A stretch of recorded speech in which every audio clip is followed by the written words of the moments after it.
Good afternoon, everybody, and welcome back to the Schwab YouTube coaching channel. Our next topic is getting started with stock investing, and I'm your host, Kevin Horner. Today, we are working through the concept of when to sell positions. It is a difficult time for many traders, as it turns out. Believe it or not, if you're ill prepared with positions you're owning, you might be uncomfortable even if those positions are moving in your favor. If you're staring at profits and wondering, how high can this go? Should I be looking to protect my profits? How can I consider exiting these positions? Well, today is the day for you because we're going to talk about a couple of techniques that traders will incorporate.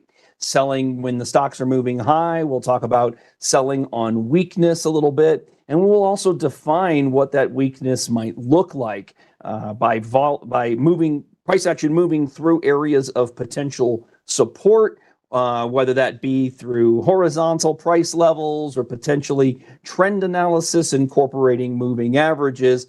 We're going to talk about the standard orders that are associated with that. Limit orders, stop orders, even trailing stop orders. So that's the plan for today, everybody. My hope is that we spend about 30 minutes doing that. And then we're going to work in our final 15 minutes or so to review the example portfolio for you all, take a quick peek at areas of the market we are not currently represented with, and look to expose some new dollars to those groups. So thanks for being here, everybody. I appreciate it. Let's get to our disclosures. I'll remind you, of course, our conversation is exclusively informational and educational. Not in the business here of making recommendations, of course, so take this as a learning opportunity, please. Additionally, we're working in a paper money version of our Thinkorswim desktop application. This is a fair representation of what's available in the live version of Thinkorswim desktop. But we want to encourage you to recognize that when you're working in the live version, you're going to have access to all the tools, and some of those tools, particularly as it relates to the scan functionality in Thinkorswim, won't be available within the paper money version. So please bear that in mind. And then I'll just throw this one at you because I don't get to say it, or I choose not to say it too frequently. And that is, of course, as we're looking through results and what have you, never forget past performance is never a guarantee of future results. All right. And we're going to talk about a few other disclosures, by the way, as it relates to some of these orders when we get into the specifics. So keep that in mind. So this is our agenda today. We expect to cover the various types of exit strategies available to us, both as traders and investors. I'm going to speak to both of those. And then we're going to discuss those methods that we might incorporate to set these exit points. And of course, look at some examples. So many methods available to us as traders, of course, to give us opportunities to be sellers of stock that we own. As you can see, we talk here as an example of utilizing things like earnings or changes to earnings. Some of you are fundamental investors who pay a deep attention to balance sheets and the health of the company via that viewpoint, that of the balance sheet, dollars earned from, in revenue, net revenue, and perhaps dividends can be very important to the investor. Changes to what the company might be doing can be good reasons for a fundamental investor to start to alter their positions themselves. So if a stock you own, for example, that perhaps you bought for the purpose of a dividend, you might choose to sell that stock or at least reduce the position in that stock if the company decided that they could no longer pay their dividend, or if they decided to reduce the amount of their dividend. Commonly, dividend investors will look at a stock set to pay a dividend. If the company cuts the rate of the dividend, it's considered the first step towards the cut of the dividend altogether. I used to work with a gentleman here who was fantastic as a dividend investor, a big believer in that viewpoint, that long-term thought process for late-stage investors in particular, and thought that if that stock decided to cut their dividend rate, that was that first step. And he would say, quite simply, you're dead to me. I bought you for this purpose. You've moved to another purpose. I can no longer maintain my investment. So some investors will allow the fundamental breakdown of a company to define that exit for them. All right.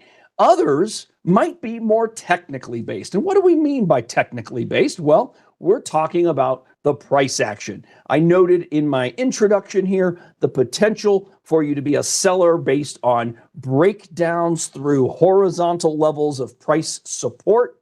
One can also be a seller based on a break of a trend line. Sometimes that trend line can be those dynamic, simple moving averages that smooth out the price action for us in the form of the trend. So we'll see some examples here of utilizing breakdowns through those dynamic zones of support as a means of selling, or a good reason to be reducing position size. And I'll just remind you about that as well. If you've been attending any of my shows for the better part of the last couple of years, you've heard me state that you don't need to be an all-in, all-out investor or trader. Many times, the investor who simply chooses to reduce the size of their position is essentially getting the same benefit as the investor who sells everything from the position. In fact, the investor who sells portionally instead of the all-in, all-out process probably maintains a more well-allocated portfolio. And again, if you're investing for the long term, think 10, 15, 20 years or more, as many of you may very well be doing, your risk is not based on price movement in the stocks. Typically, risk in this way is diversified by spreading those dollars amongst asset classes, such as large cap, small cap, international, and bonds, along with a sector-weighted breakdown for the U.S. markets specifically, which is to say, amongst those 11 sectors in the U.S. market, it would be a heavy allocation to technology, slightly less heavy allocation to consumer discretionary. And for those of you in here, you probably know why discretionary. Well, we Americans, what are we? We don't seem much like we were at the turn of the 19th century, for example. We were not consumers the way we are today. We were producers. Today, we are a vastly different collective and are much more driven by consumerism than anything else. And that means discretionary needs to be a chunk of those investment dollars as well. So let's talk a little bit about something known as the fixed stop. What is a stop order? A stop order is commonly used by traders, much more so than investors, mind you, to exit a position when a move through a comfort zone to the downside is reached or achieved. And fixed stops simply state that the investor says, I'm buyer here at this point, and I would be a seller here on the downside if we fell by X percentage or X dollars. And that's what we mean by fixed. You are defining the amount of true wiggle room the trader is allowing the stock to have, and it's based on their comfort zone, whether that be a 5% below entry, maybe 10% below entry. The percentage of which you choose can be based really on your comfort for risk, your tolerance for risk, as well as your longevity, right? Your absolute time frame associated with your investment plan. Okay, so this changes quite a bit. If you're a trader, then the likelihood is the trader is working with smaller percentages and shorter term time frames. The investor is going to look at larger percentages probably, as well as longer windows of time, right? Everything tied to your investment plan. So the traditional stop just says, if I'm a buyer at this price and I place my stop this percent below my entrance, we place an exit strategy that says we only sell if we trigger the stop order. And I'll remind you, that's what a stop order is. It is a trigger price. The traditional stop, you set the trigger. Once the stock trades at your trigger, then the system, commonly, whether that's Schwab.com or the Thinkorswim platform or whichever platform you're working on, then that is a submission of a market order thereafter, which means your execution can come at any price, right? Market orders tell us they guarantee execution, but they do not in any way define the price. So I need to give you an example of a scenario where things can work against you. If we use this 5% trailing stop example on the screen here, pardon me, the 5% traditional stop or fixed stop, and we buy the stock at $74.50, and we have our stop at $69.50, $5 beneath that level, right? So if we place our stop there, and on a Monday we close at $70, but we didn't get close to 69.5, okay? We place our stop at 70, but the next morning we opened at 60, not 69.5, not close to it. We open at 60. Well, the key reminder here is that stop orders are only valid during the regular market session. That is to say, 9:30 a.m. through 4 p.m. Eastern is the only valid window. And so when a trade happens below your stop level, first, that first trade below your stop triggers your stop order, and you get a market order to sell.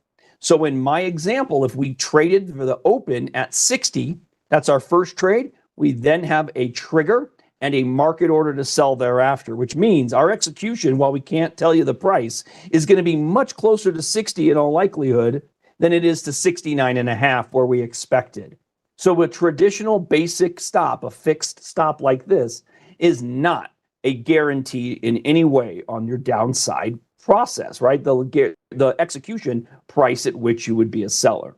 But nonetheless, traders will incorporate these stops because by and large, the opportunity to be a seller on weakness here will more frequently occur on an intraday basis than an overnight basis like that. So on the level, if you're trading, 100 times a year, you might see that occur maybe somewhere in the neighborhood of 10% of the time. It does happen. You need to be prepared for it. That's why we disclose the risk there. Now, the other key component to setting a traditional or fixed stop is to make sure as prices move in your favor, the investor or trader is raising those stops themselves. These are manually adjusted levels. So while it might start at 5%, as price continues to move higher, the investor might continue to ratchet higher those exits along the way, choosing to go to the nearest low price and just beneath it as a way of increasing your opportunity to maintain position and increase your opportunity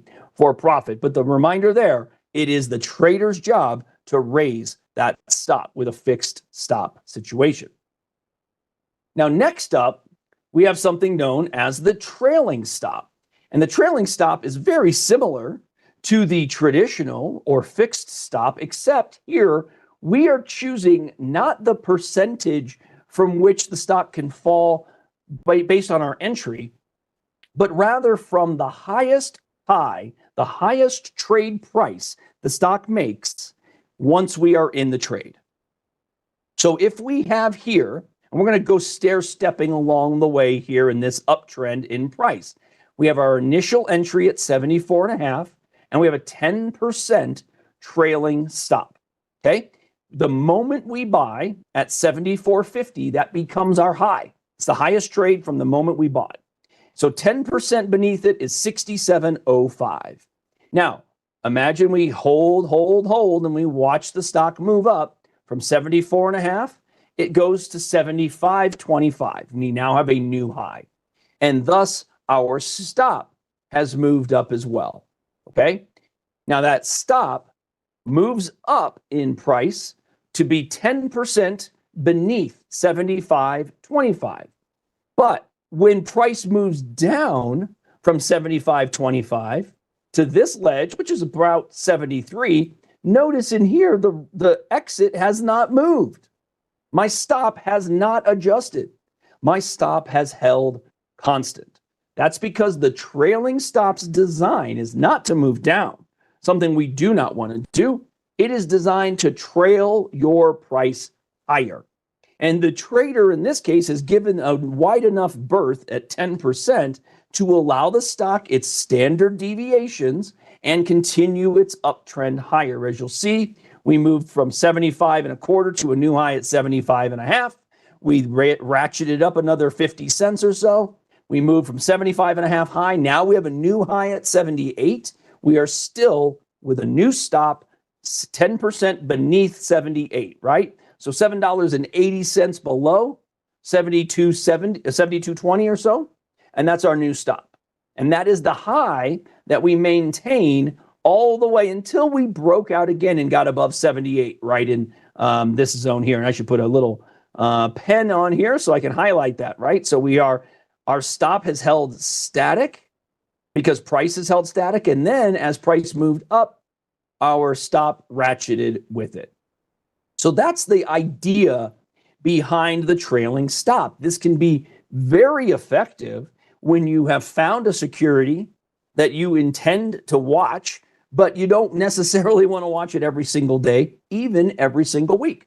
You can simply sit back and allow the position to go the direction it wants to go and allow your stops to move with it. These are automated exit strategies that don't require a whole lot of monitoring, right?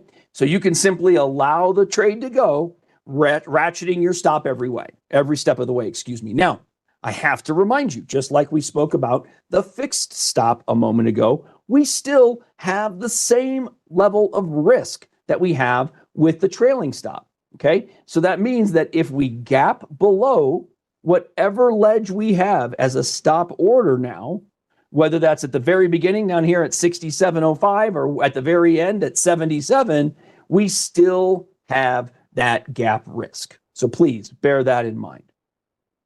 Okay, next up, we have that support and resistance.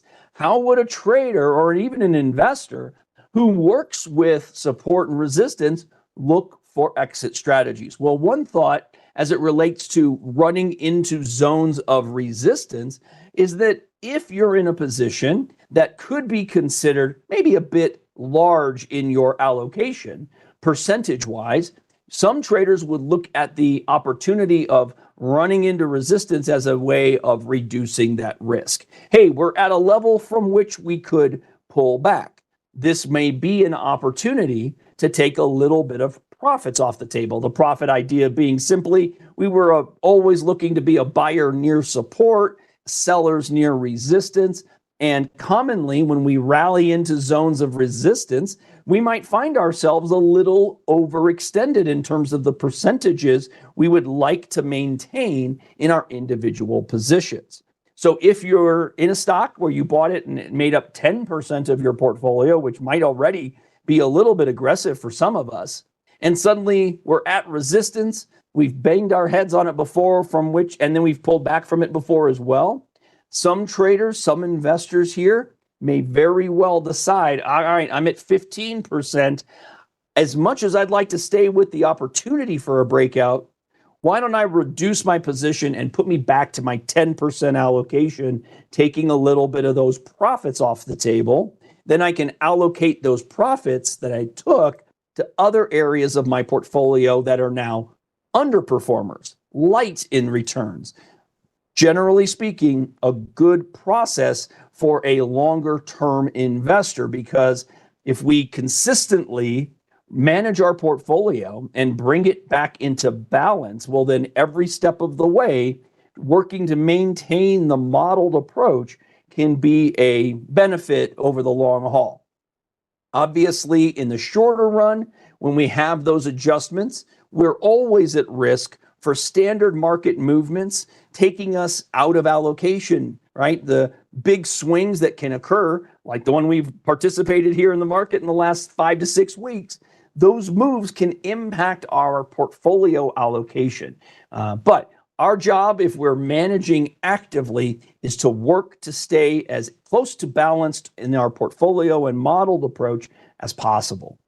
Now, I mentioned beyond looking at standard support and resistance in this horizontal fashion as we have here, everybody, you might look at support and resistance as a trend line, whether that's potentially a manually drawn trend line like we have in here, the red, the bright red line, and then the zone beneath it will show you some approaches to working with the ratchet higher of the traditional fixed stop. So remember, we were talking about a flat percentage for a stop order beneath the lowest low, or beneath the trend line, as it were. So we've got support at 60, we're 5% below it. Stock rallies and continues higher. We have tested and held support. what is a test of support? What do we call a test? It comes from moving near the trend line, but importantly, off the trend line thereafter, right? It's not the fact that it got here,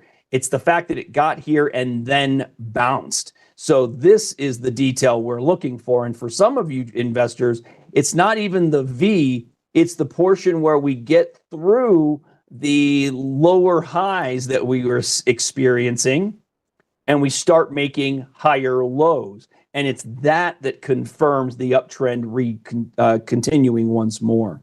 And then our last test here at 73 puts our new stop at 69.35. And again, this can be another way for the investor to manage things, but you don't necessarily need to do it with the manual approach like we're talking about, right? We can incorporate the the trailing stop opportunity. But if you notice, there's a pretty big difference probably between price here at 73 and price way up here, which is probably, if I was going to speculate, and I don't have all the details, but let's just say this was 83, and we had that 5% trailing stop. Well, at 5% of 83 is about what, $4.15. So the trader would have been stopped out down up here, which may be fantastic for that trader. They're capturing a big move to the upside, right? And they're getting out before it gets all the way down to the trend line. The question becomes, is that what the trader or the investor really wanted? Do they want to be a seller way up here when they get down here? Are they going to be an actual buyer again on a successful test? So not everybody is looking to quickly manage their positions. Even though the trailing stop concept can work really well with the trend line, if your goal is to maintain your positions until the stock truly breaks its trend, well, then perhaps the trailing stop is not the proper way to go. Now, all of these concepts are very, very difficult if they've not been utilized before. So allow me to remind you and encourage you to call in and speak with a representative. Our brokers on the phones want to have a conversation with you about strategy, process, and your plan. Remember, they're not going to tell you what to do, but they're going to give you a series of ideas and concepts that can be incorporated with your plan and your process. And hopefully that's the information that's going to allow you to make an informed decision. Over time, the use of these plans and these processes and these orders is going to get more comfortable for you, and you're going to solidify your own preferences through those efforts. But you have to jump into the pool in order to do it, as I see it. And I really believe that placing those orders and working with them and seeing how they act and how they impact your portfolio will be a big, big part of your growing comfort with ongoing management. So, trend lines can be another way for you to go through this process and be a seller. Okay?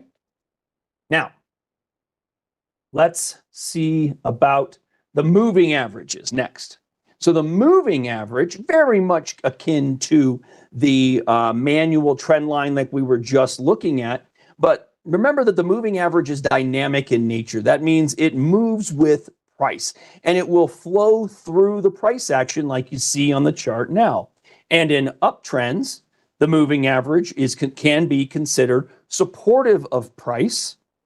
And then when price breaks the moving average to the downside, what once was support can now be considered resistance. And in our case here, that yellow line, you can see that if you're below it, well, we're seeing price action that is negative for the stock. And if we're above it, we see price action that is positive for the stock. So a lot of investors will consider price movement through the moving average to the upside to be a potentially bullish indication, and price action moving through the moving average to the downside, a potential bearish indicator. Now, I see we have a survey in the chat here. Thank you, Mike, for reposting that a few different times already. Everybody, I always enjoy hearing from you. I just want to make the point that your insights and your ideas, things you want to see from us here, particularly in the Getting Started with Stock Investing class is absolutely welcome. So take a minute, you click that link, and it's going to open in a browser window right next to this one, and you can give me your thoughts if you'd like. You could also just give me a score. It's your call entirely, but all of the detail that on those surveys, it comes directly to us, everybody. I'm happy to hear from you.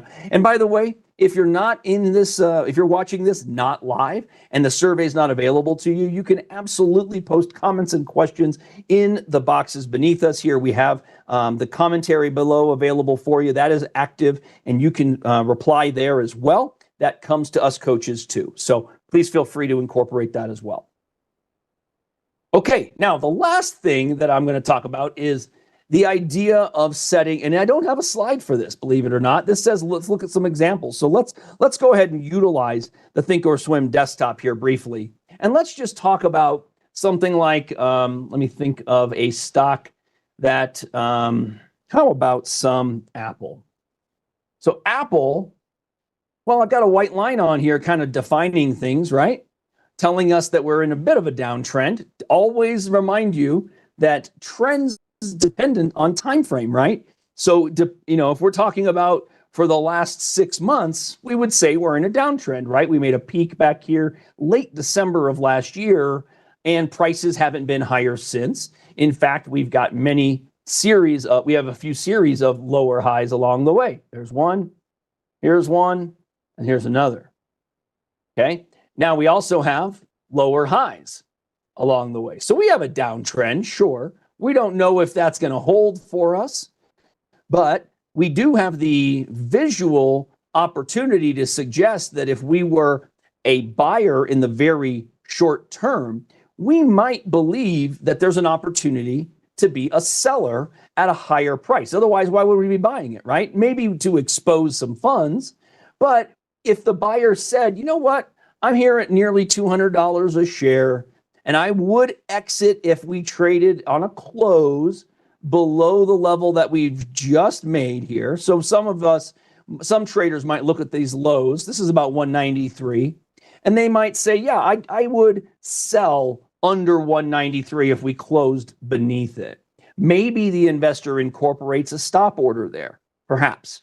But what about the potential to be a seller at a price higher? We could also be a seller into strength, meaning price moves off of this level. And let's say from here, it does the lovely little stair step that we're looking for, something like this, right? Ooh, we're breaking higher, we pull back, we break really high, we pull back, and then we keep on going. As we make moves to the upside, investors will, and traders alike, you'll commonly put a limit order out there that says, boy, if I could just get to that 225, I would sell some stock there. I would bring in $25 a share, approximate, let's see, that's 25 from 200. So that's about what, 12%, a really solid trade for a portion. And some traders would say, yeah, if I could get up to 225 after buying at 200, maybe I'll sell 10% of what I have, because I'm not selling because I think the stock's weak, but I'm selling because I want to maintain proper position size. Why is it important to maintain proper position size relative to our portfolio? Well, often I think of it like this. The investor who allows the position to go too big finds themselves viewing that position as uncomfortable regardless, meaning suddenly all of a sudden you're watching your price continue higher. And yes, you're sitting on profits, but the movement on an intraday basis is too great to sustain. You're looking at the balance and saying, man, that started as 10,000, it's up to 13,000, and now I'm feeling a little less comfortable with that opportunity, right? And I'm not saying that, those percentages are relative to what I'm pointing out here on Apple, but just that over time, as a position grows in size, if we pare back that size little by little, well, then we can find ourselves in positions that just seem not to concern us, right? Suddenly you're sitting on a position that started quite large, still maintains its position size relative to the overall portfolio, and continues to move in your favor. And now you're looking at it saying things like, yeah, It's going to do what it's going to do. It doesn't impact me. I've taken profits from this position. I'm comfortable with this. So some of us, some of you like the idea of selling into strength. And I'll remind you that as you approach zones of resistance, what is resistance? It's the point at which we have previously witnessed seller pressure overtaking buyer's pressure, right? That's what resistance is. It's the equilibrium of supply and demand. The same can be said about support. It's the equilibrium of supply and demand. And when we reach that equilibrium point, we're going to do one of two things. We're going to either take out all of the volume that is keeping price down. So at resistance, we're going to take out all the volume of sellers, and the buyers then overtake the sellers and price goes higher. Now there's insufficient sell volume to tamp down price. By the same token, at support, if we bounce off support, it's because there were insufficient sellers to overtake the amount of interested buying pressure at that level of support. That's all support and resistance is, everybody. So that's why some investors, some traders will look to be sellers at these equilibrium levels. Commonly, sellers at resistance, buyers at support. What we don't want to do as traders, we certainly don't like to be buyers at resistance. We like to buy when resistance has been broken. And depending on comfort, a lot of people like to buy through resistance after confirmation of the breakout. So defining that confirmation key to both investors and traders alike. So what are you guys? I mean, what is your process? Do you like to be a seller on weakness? Do you like to be a seller on strength? All of us as traders are very different, and as investors, very different, okay? And I'll remind you once more, if the investment process that you're undertaking is one of long-term planning, long-term thought process, then selling on weakness is probably not the process you'll find yourself incorporating. Many of the time, in a long-run investor portfolio, the process is one to be selling as things are moving in your favor, because now that position has made up too great a percentage of your overall portfolio. In fact, one of the things you can do in Schwab.com, and unfortunately I don't yet have this as an available breakdown in our monitored portfolio here in Thinkorswim, but in Schwab.com, one of the columns that you can add is percentage of your portfolio. So you always know what portion of your overall account is tied to that one stock. And many of you will look to maintain a percentage that does not exceed maybe 10%. Or many of you will start with an allocation that is not to exceed 10%. And then you want to define for yourselves, where is it that I start to feel a little bit uncomfortable? My hope is that uncomfortable comes in somewhere between, 13, 14, and maybe 15% of the portfolio. Reminder, if you're talking about a 10% allocation on a $100,000 portfolio, that's a $10,000 position. And if the stock moves from 10,000 to 15,000, it's moved up 50%. Now, that does not mean that you have to be a seller because it's up 50%, but it may mean that by allowing that one stock to grow to become now 15% of your portfolio, instead of selling any to get back to your goal of 10% allocation, if you don't take that action, believe it or not, now your net returns at the end of the year or end of whatever cycle you're working against can erode over time. It's why the long-term investor considers an annualized rebalancing process. In fact, if you were going to take a very standard basic approach, you might not pay attention to what happens month to month, quarter to quarter. You might choose to look at this with your advisor on an annual basis. How do we do? Where did we gain profits? Where do we gain losses? Where do we have too much money invested? And where do we have not enough? And the process there is all about taking from our best performers Not everything, of course, but taking haircuts and moving those dollars to cash and then reallocating those to the weakest portions of the portfolio. It sounds a little bit counterintuitive, doesn't it? But it may be counterintuitive, but it also is the proper methodology for a long-term investor. Not reallocating or not rebalancing is the risk factor for the long-term investor. I did never eat here. Hey, the percentage of a portfolio column, it's in Schwab.com. So on your positions page in Schwab.com, I think I could load that for us real quick. Let me see. I don't have any positions available because unfortunately, what we do there in Thinkorswim doesn't carry over to Schwab.com, but there it is for me. I've got it loaded already. Percentage of account. And you can choose to customize with the gear icon right here. And you can choose what you're going to place right in the column. So you've got a lot of available options on Schwab.com.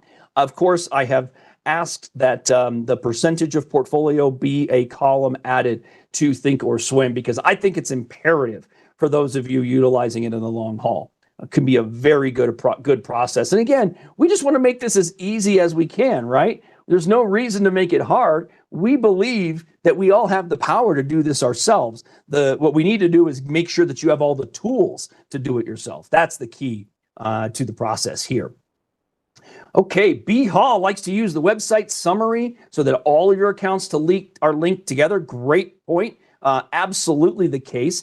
In other classes here in this series, in fact, I think in the last 2 or 3 weeks, if you went back into our playlist, you're going to find one where I explore the portfolio checkup tool. The portfolio checkup tool method here available in Schwab.com is also a way for you to keep well-allocated portfolio percentages, ensuring that your allocation is accurate, incorporating multiple accounts. You can even incorporate accounts you don't hold at Schwab at the time. So you can build those details in.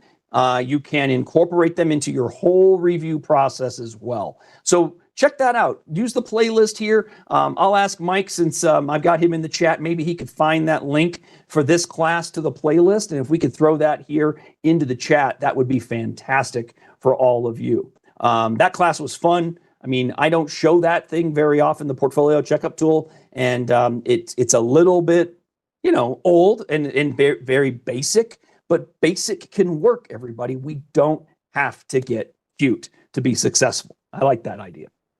Okay, let's take a quick peek over at our modeled portfolio, our example portfolio. What I have done here, everybody, is to build in groups based on sector analysis, sector relationships, right? So I've got positions in consumer staples. I have positions in healthcare. I have positions in financials and technology. Now, FirstEnergy, I made the wrong assumption of assuming that FirstEnergy would reside in my energy space. Turns out it's not. It's going to fall under others here, and I think it's because it's got a little bit more conglomerate viewpoint, if you will.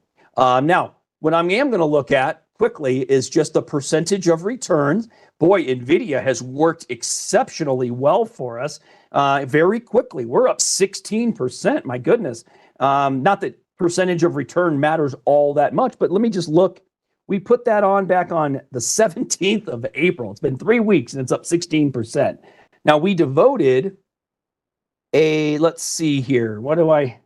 Maybe I should put in some details like this, not total. Yeah, I don't have total cost and everything. So I got to make some adjustments in here, everybody. I apologize. Let me just total cost, make sure that that's incorporated in this one, and then I'll add total cost here as well. Just want to make sure that I can see the size of the overall position. So yeah, we spent $5,000 on NVIDIA.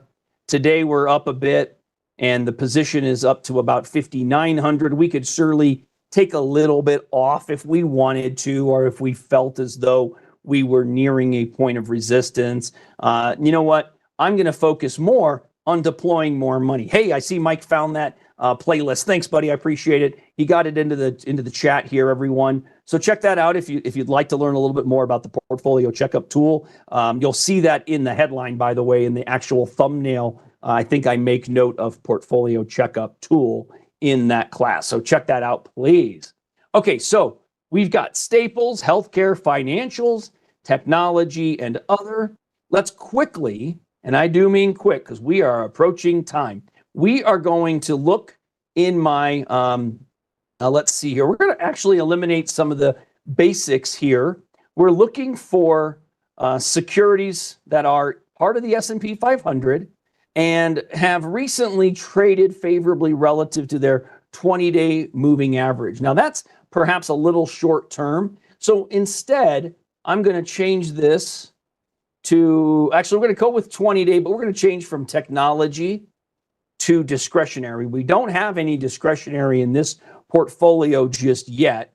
And so what we're looking for are uptrending stocks in the S&P 500 that are part of the consumer discretionary sector, okay? And I say uptrending because we've got securities whose last trade is within 1.5% of their 20-day moving average and has a 50-day moving average that's above 100-day. That tells us the intermediate term time frame is price action is better than that of the longer term time frame. Now I hit the scan button and I quickly see that, boy, I have not given myself anything to work with. That was not my expectation. So let me just see here real quick. Go ahead and hit that again and make sure I've got calculations in that. So, okay, stocks over 10. So what I was looking for with stocks that were confirming a test of the 20-day moving average, essentially, let's eliminate that test. And let's see if, there, we've got a couple. Okay, so we've got Domino's, Darden Restaurants, LKQ, and McDonald's. Now, it's interesting to me that McDonald's does fall here in the discretionary side. Some liken the discretionary, liken that a little bit more towards maybe staples, but having been around as long as they have. But nonetheless, we'll look at McDonald's. Let's see, can McDonald's be a potential worthy investment? Well, I see we got a bunch of lines in here. Let me clear that. We do have an uptrend in place. We're above a 20-day moving average. We're above a 50-day, above a 200-day. And the 200 is nice and gently upsloping. If you were looking simply to devote money to the discretionary space, we could do worse than than McDonald's just by looking at the chart. What about Darden here? That's similar, uptrend, holding 20, holding 50-day moving averages. And Domino's, Domino's kind of looks similar, right? So for our purposes, I'm going to lean into McDonald's here because, well, I'll bet you'll be surprised that my children are fans. So let's go ahead and put on a position in McDonald's that's simply going to give us exposure to the group, right? It's going to allow us to have some investment dollars in discretionary, and unfortunately, we do not, as of yet, have those dollars. Now, our key here is just going to be owning the stock. So we are not worried about an exit strategy today, everybody, because our process is to devote money to the various groups of the market. So we're going to right-click in here, buy, and we want to get about a $3,000 position, which is going to be limited in dollars, but appropriate for the breakdown of our portfolio. So we can take on 10 whole shares here. We can do it with a market order because we're not concerned about price per share, but rather the investment itself, getting ourselves the exposure to the discretionary space. So I'm simply going to make sure I got 10 at the current market. It's going to be about $3,140 or so, $3,143. Though we can't verify that, we can't validate that, we will see quickly where we get executed, and there we go. So then I'll just jump back to my monitored portfolio, my examples, and make sure that McDonald's now resides in its own space of, there it is, consumer discretionary, McDonald's. I'm ready to go. So that's how we would go about it. It just, again, in terms of applying the opportunity to buy in a space we did not have exposure to. And of course, we covered the various order types that might be important when thinking about that. So hopefully we have given you all something to think about, both in terms of exits available to the downside, stop orders, trailing stops, as well as exits available to the upside with a basic or standardized limit order. Okay, that's what we wanted to accomplish today. Of course, this series is available. Thank you, Mike, for posting the details here in the chat. I will also make sure that playlist is available in the notes for those of you who are watching this in the archive. I'll thank you for doing that. And remember, everybody, we love hearing from you. So whether you reach out to us on X, which you can do for me and Mike both, Mike Fairborn CS, Kevin Horner CS, or if you place your comments and questions below the archived video here, that's fine as well. And don't forget to take a minute to complete the survey for me. I would greatly appreciate that. Hope you all have a fantastic rest of your Thursday, everybody. I look forward to seeing you all again real soon.